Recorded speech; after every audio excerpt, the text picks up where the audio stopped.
توژمی سێم پێوترێت تەوژمی تاغوت پەرستی کە بریتیە لە حکمی شەخصێک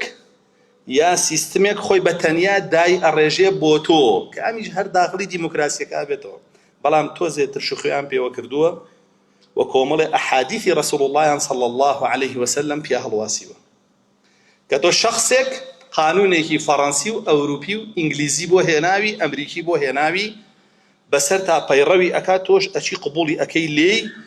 و ئەچی لەقەبی ئەمیری ئیمانداران کە هینی ئیمامی عومەرە ڕەزا و ڕەحمەتی ئەڵڵای لێبێت دایە بڕێنی بەسەر ئەویا و پێڵی وەلی ئەمری ئیمانداران ئەمە تەوژمی سێمە کە تۆ بۆت نییە کەسێک کە بە غەیری قورئان و سنەت حکم ئەکا ئەم ناوەی بیتێ ئەم ناوە بۆ کەسێکە کە بە قورئان و سنەت حکم ئەکا الله سبحانه وتعالى لباران ولا قرآن فرمتي ألم تر إلى الذين يزعمون أنهم آمنوا بما أنزل إليك وما أنزل من قبلك يريدون أن يتحاكموا إلى الطاغوت وقد أمروا أن يكفروا به تماشابك فرمي كسانك ادعاء واكن إيمانيان هنا وبالله سبحانه وتعالى وبهمو كتابكاني الله كداي بزاندو لبيش توشوا بلام ئەیانەوێ حکم بەرن بۆ لای تاغوت حکمەکەی تۆ قبوڵ نەکەن حکمی تاغوتیش غەیری حکمی ئەڵڵایە ئەیانەوێ حکم بەرن بۆ لای تاغوت بیکەن بە حاکمی مسلمانان حکمەکەی تۆ قبوڵ نەکەن باشە لە کاتێکە ئەوان فەرمانیان پێکراوە کە کافر بن بەو تاغوتە و بە حکمەکەشی تۆ فەرمانیەوەت پێکراوە کافر بی پێی بە حکمەکەشی ويريد الشيطان أن يضلهم ضلالا بعيدا شيطان مەبەستێتی ئەمانە گومڕا بکە و کەسانێکی زۆریش داخڵیە گومڕایەتیە بکە کاتێک ئەبەم منافقە ئەڵێی كان منافقة تدليسكي لكوانه اما بينج مرحله حكم من هي الاسلام بوم سرزبيه يكتو زورنا بيشو رحمه لبي باجب بيتو مرحله كم رسول الله فرمي صلى الله عليه وسلم بغمراتي بو مرحله دوما فرمي خلافتي راشده بو مرحله سيما فرمي ملكي عضاض بو وتحكمي مليكه كان كبوصيه لباوكو وبوكر دواتر امانته اما مرحله سيما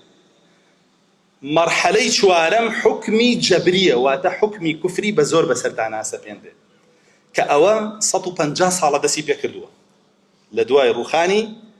ئاخر دەوڵەتی ئیسلامیەوە کە دەوڵەتی عوسمانیەکان بوو ئەنجا دوا ئەو حکمی خلافەت دێتەوە ئێمە لە سەروبەندی هاتنەوەی و حکمایین ئینشاءالله جا تەماشاکە